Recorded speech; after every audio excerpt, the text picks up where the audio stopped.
Hello everybody, this is Matthew Miller with the ZDNet Mobile Gadgeteer. And if you follow my writing and my content, you know that I am quite the fan of the ebook reader. Been reading ebooks on my phones for years and years, and a couple years ago I bought the Sony 505, I tried the Amazon Kindle, and I tried the new Sony Touch Edition. I've moved around quite a bit, and finally yesterday my new Barnes Noble Nook arrived. So we're going to take a look at the Nook and a few aspects of it. We're going to take a look at a few aspects in this first impressions review, and I'll follow up more later. So let's start off with just a hardware walk around. Okay, actually the box. So you see in the background here we have a slip box that fits over the top of this plastic, and then this bottom part appears below this sleeve here, and as we can see, the sleeve, the inside has a bunch of colors, and the sleeve fits down in the plastic, and actually it was quite difficult to remove that and slide that sleeve up from that plastic personally. And then it was a little bit of an effort to get the Nook out of the plastic. And then the bottom, you will find a USB right here. It's a USB cable with also a smaller USB plug right here. It has Nook on it, and the USB cable fits inside there, along with a small quick user guide. Okay, and that's all that's included. So let's look at the hardware here.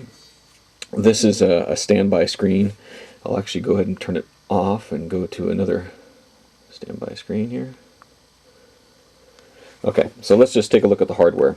Looking at the device, up top we have a fairly typical, oh interesting, I've got it on cityscapes, and we see that Seattle, the Space Needle is one of the things in the background there. So this is a cityscape wallpaper standby screen that you see there. So up top we've got a typical, fairly typical e-ink display, 16 gray levels, just a fairly typical one you find on most devices. At the bottom we have a small 3.5-inch wide capacitive touch color screen that I'll show off in a few. There's no physical buttons on the front, really. This one here, there's a little Nook icon in the center. That is a button you press and hold to go back to the home screen and launch the color display, which we'll look at. And then these are, I guess, are physical buttons on both the left and the right for going, both of them up top are going back, and both on the bottom are going forward. And they have a little, see if you can see it, there's a small little protrusion there so you can kind of feel it. And I don't think at this angle you'll be able to see, but this is kind of a matte finish in way of the buttons, and then a glossier finish around the outside. There's Barnes Noble labeling on the bottom and Nook on the top. And if we look at the bottom part of the device, let's see if we can see this. There are, it's a mono speaker, even though there's two openings. There's a 3.5mm headset jack. There's a micro USB port for both side loading and for charging the device. And then there's these little openings, which I imagine will be used for cases that we will probably see soon. On the side, there's another bit of an opening there, and I'll show you what that is probably for in a minute. And on the top, we have a silver power button, which you can turn off the device or turn it into standby mode. And then again, two more openings, which I imagine are for clips for cases. So you may be asking, well, how? Here's the back. As you can see, there's the Nook symbol, and it's that soft touch gray. All right. And then if I want to remove the back, what you do is on these side things, you just kind of, I know at first it seems a little scary, but you just kind of pry it off. There's clips all around the device. This is not something you're going to want to do regularly, because I imagine, there's the back cover. Imagine these small little clips around the edge will wear off if you do this regularly. But as we can see on the back, there's no real need to remove that very often. The battery is replaceable, user replaceable. However, you will have to walk around with a screwdriver with you if you want to carry an extra battery. But if you're going on a really long trip, it's something you can do, right? I mean, you can take an extra battery, you can take a small screwdriver, pop it out, if you really are going to read for extended periods of time. We see over here there's a micro SD card, so you can extend that. I believe it supports up to the 16 gigabyte cards, so you can have even more than the 1500 internal memory supports. And then we see right there, there's a hint of what is underneath there. Yesterday I took off the battery, I pulled out that AT&T SIM card, and I popped it into a unlocked Nokia N97 Mini to see if I could get data or voice. And I found out, not surprisingly, that neither are supported on any device other than the Nook. So when I tried to make a data connection, it said this is not supported with this SIM. So no data or voice with a SIM card. So my recommendation to all you Nook owners is leave that SIM in place and don't worry about it, because you don't want the risk messing up your Nook. Alright, so let's just place the back cover back on, and you just place it on and then you walk around and make sure everything, some of these snaps, make sure all the snaps are in place securely, and there you go. And as you can see, let me try to see here, try to show it.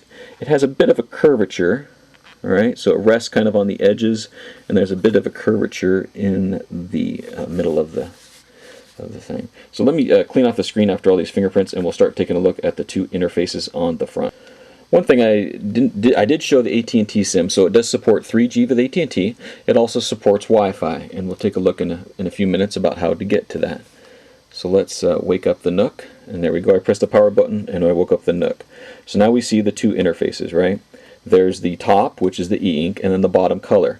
Let's go ahead and take a walk through some of the, focusing on the color bottom display. So we see there's Daily, there's My Library, Shop, Reading Now, and Settings. Let's jump into the settings first, and then I'll go back through the rest of them, the content stuff. So things that you do all of your navigation on the bottom. This is not a touchscreen e-ink device. This is a typical, like a Sony, the older Sonys and the Kindle. This is just a regular e-ink display up top, and all the navigation occurs down at the bottom and with the side buttons. So we see in here there's an airplane mode, there's a Wi-Fi, and that's how you can turn the Wi-Fi on and off. There's some display settings. If I, whoops, a little too fast.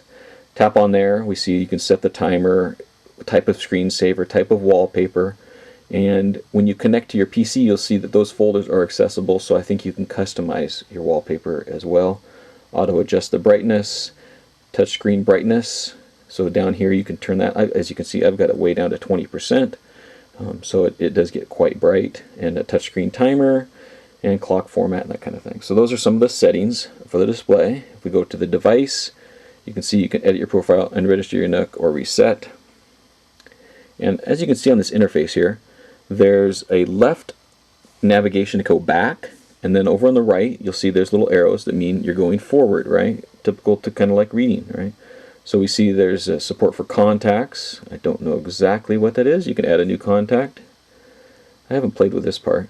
And then what you'll see up top is you'll see a name and an email address, and you can save contacts. Personally, I don't quite understand why you would want to on a Nook, but you can. So then there's also the audio player that you can open, and I'll go ahead and go through that now. I did load up a few songs.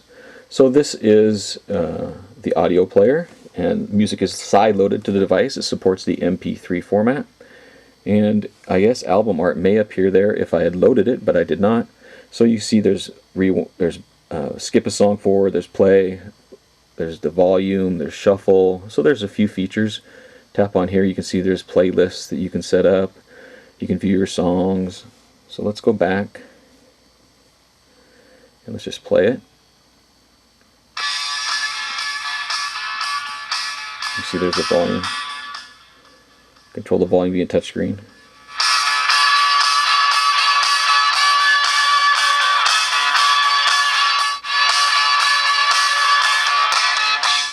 And as you can hear, it is a mono speaker. It sounds better through the headset, but I honestly rarely listen to any music while I'm reading, but that's something that you can do, okay? So that's the audio player, which is actually hidden within the settings, okay? And let's go back. So I went through those settings, and that's all the settings that I'll go through now. I'll dive into that more in my written review, okay? So now we jump back out, and we see there's, again I say, the Daily, My Library, Shop, and Reading Now. Let's jump into the Daily, kind of show you what that is about. So what happens is the navigation, as I said, occurs down here. These are some of the fairly typical menu options, right? Show, sort by, open audio player. Because, so what is that reflecting is the things up top. And I'm sorry about the angle here. See if I can angle my recorder a little bit. So up top it says what's new, there's your new Nook, Tyler Perry's New Moon. So there's different things. Now my intuition at first was to jump up there and tap that. That's not the way you do it, so you use the navigation down below. Over here we see there are up and down arrows, and this on the right is a selection a button, and then again back. So if I want to go down on the e-ink screen, I press down here and it navigates to that next object. And if I press in on it, it will select and open that particular title. Alright? Kind of show you a little bit. Gin and Tonic, Tyler Perry's New Moon, and then we can go back and both will reflect. Both back down here and back up there. You can say show, all feeds, notifications, subscriptions, software updates. If I tap on feeds, those are the feeds that I showed earlier that are on there, and that's the ones I've had loaded. I'm not quite sure what is supported as far as feeds, and there's just some different sorting, most recent type author. Okay, now I could go back and back out to where I need to, or if I press on the center nook, it takes me right back out to the main display. So now we go to my library, and here are lists of my particular books that I have loaded on here. You can see there's a little icon above that that shows how many pages there are, and there's a bunch of my books. Now, as far as content goes, I did have a couple books from Barnes Noble. I signed up for and downloaded the iPhone e-reader. You get a couple free books. I've got some I've bought some books. Now, also, one reason I'm going to keep this Nook is that e-reader and fiction-wise content can be sideloaded. Most of the books you see, including this one right here, selected, The Lost Symbol, most of those books were sideloaded via my micro USB connection that I bought from e-reader or fiction-wise. Now, this includes the hundreds of titles you may have already owned and had for years on e-reader and fiction-wise. And you simply connect, you drag it over, and then the first time you open an e-reader book, you enter your credit card, which is how they DRM that and tell that you're the owner. You enter your credit card information, and that will be applied to all books in your library on the device for e-reader, and then you do it once again for fiction-wise. So you only have to enter your credit card information a single time for the particular service and format that you've used. So what that means is, I know on fiction-wise and e-reader, I get these things through the newsletter, through micropay rebates. On e-reader, I'm a subscription. I pay like $20 a year. I've just gotten $50 in free credit after I've spent $50 in books. So there's ways to get a lot of content for very inexpensively, rather than just the Barnes Noble store itself. All right. So let's just kind of look at some of the menus down below for my library. There's View My B&N Library.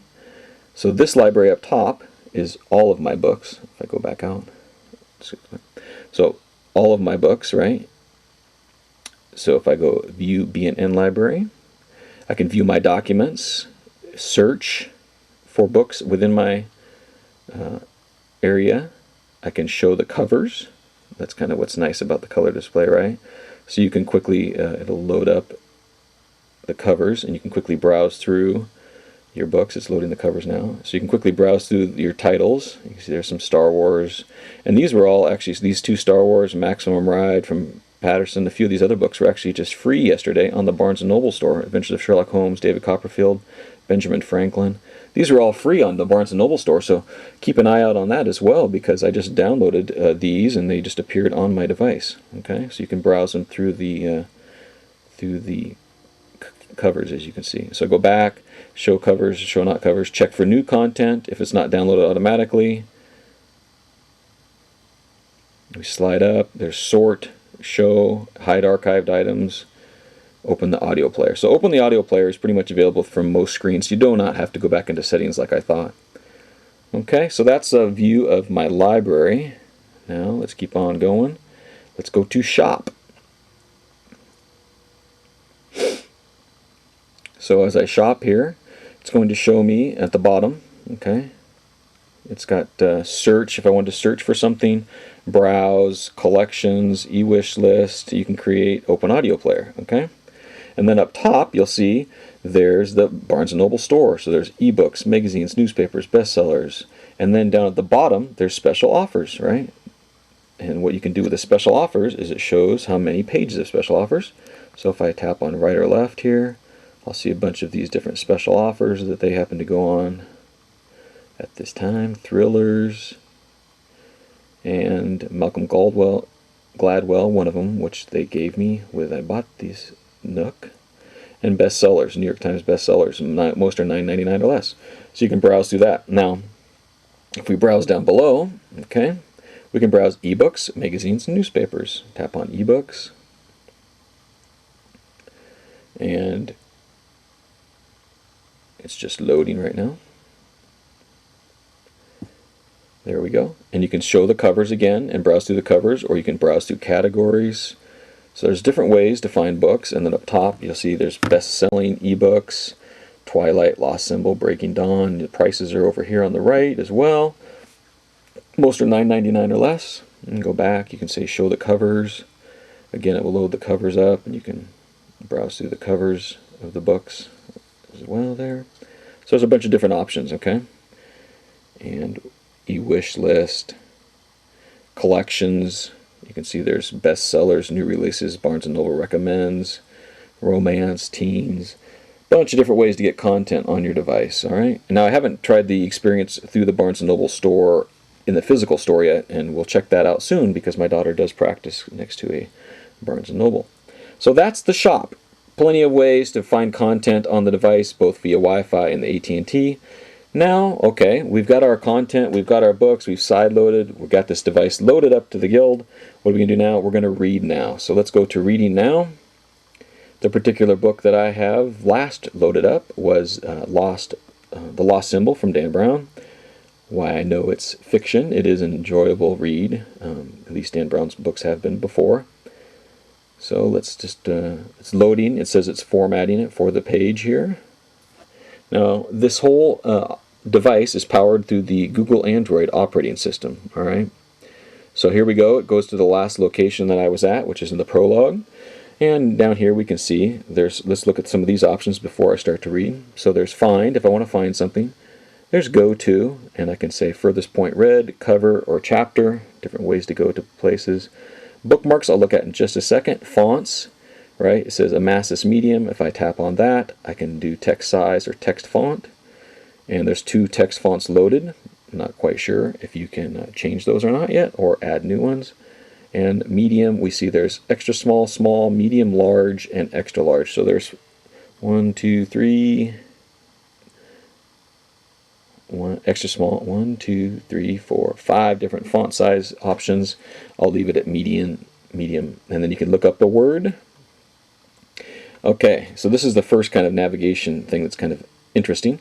So if we want to look up a word in the dictionary, right, we see up top, try to show it to you, there is the selection. Now on the bottom there's a little virtual directional pad. I start to tap that and I move it right and left or whatever I want to do. Let's see if there's a word that I know all these words, but let's go down to one. Ritualistic we'll go down to, and as you can see as I'm going down, now this is not the fastest thing to do, but it does get you there. Now I've highlighted ritualistic, I say look up. It's looking up the word, and the whole dictionary entry for that word should appear. Oh, definition not found. Okay. That's too bad. Let's look up another word. Prologue, how about that? I see that it goes back by default to that first word. So there is the definition of prologue. As you can see, the definition appears on the screen down up here. Up below it says OK. If I tap OK, it backs out of the look up the word. Okay. And then again here on this menu is open audio player. So now the other thing to do when you're reading is highlights and notes, right? So we have hide highlights, add the highlighter note, view notes for this page. Let's go ahead and add a highlight. Now there's options here, the same kind of virtual directional pad with a start selection and add highlight. So if I want to go down, I'm going to go down to a part of the text here and say, I'll say, let's see down the next paragraph, say start selection, and now I continue to move the directional pad and make the selection, and then I can say add a highlight. So for that particular selection, it'll add a highlight. Now we see that line appears, and this is the keyboard I didn't show when I was searching for books. So this is the keyboard that we see as well. And as you can see, it's quite a large QWERTY keyboard, touch sensitive. There's the shift on the left. There's directional arrows over here. There's a back. There's undo. There's a clear, submit. Numbers, if we tap on the numbers, We got the numbers and the punctuation. So you can go ahead and go back to ABC, and you can just enter. So we're going to enter a note. There's no predictive. As I type, you can see it appearing there.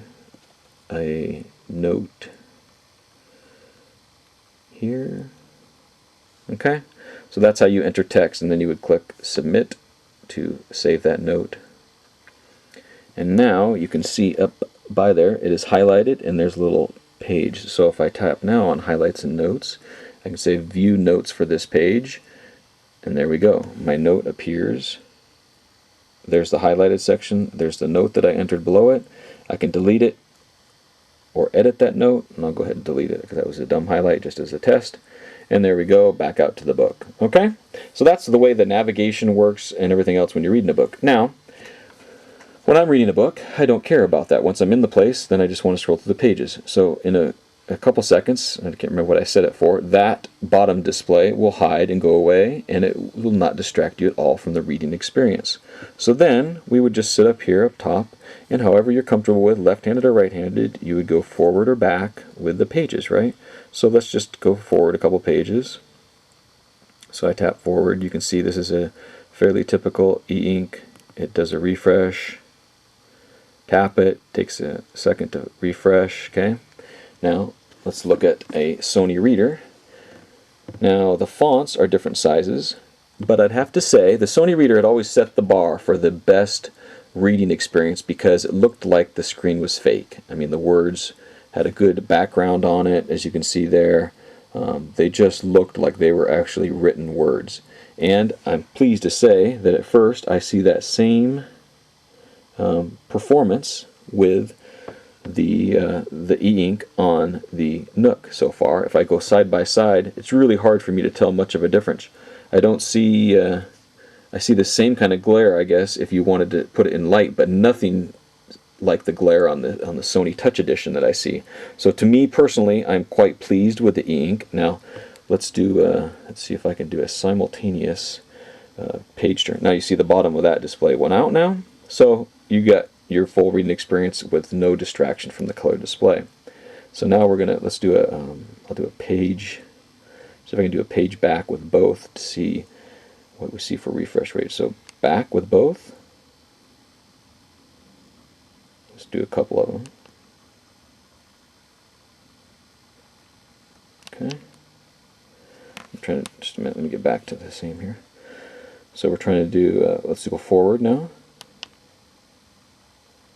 As you can see, the Sony 505 is a bit faster on the page loads. So there is a slight delay. All e-ink does a delay, but there's more of a delay on the Nook. And I don't know if that's the Google Android operating system that's running it. Let's go back again, a couple more pages, just to kind of give you a comparison. Here we go. 1, 2, 3. So as you can see, it is faster on the 505.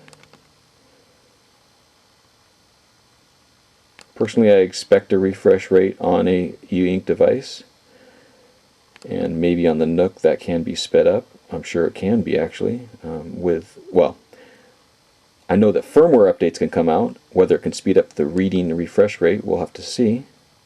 Personally, it doesn't bother me if I can get all of the content that I can, and wirelessly and everything else.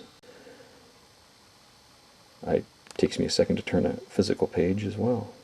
So that's kind of a look at the page refresh. Definitely it is slower on the Nook than on the 505. However, as I said, the viewing experience on the Nook is quite fantastic. It looks great. And so far, you know, people have talked about the different navigation. Once you get into a book and you start reading, you read, right? So I think the navigation is interesting below, and the color display is kind of nice. I do like the whole area is not taken up with a QWERTY keyboard that is physical, that I rarely use. And as you can see, it's back out. The size, it is taller than a Sony 505 and thicker, of course. This is a fantastic piece of hardware on the 505. So that's a quick look. Well, not so quick. That's a look at the Barnes Noble Nook And as I use it more and more over the coming weeks, I'll spend more time with it, check out battery life, connectivity inside a store, which I understand you could view an entire book in the store if you wanted to. So next week when I go to my daughter's soccer practice, I'm taking my Nook to see what kind of support I have there. Thanks for watching. Twit.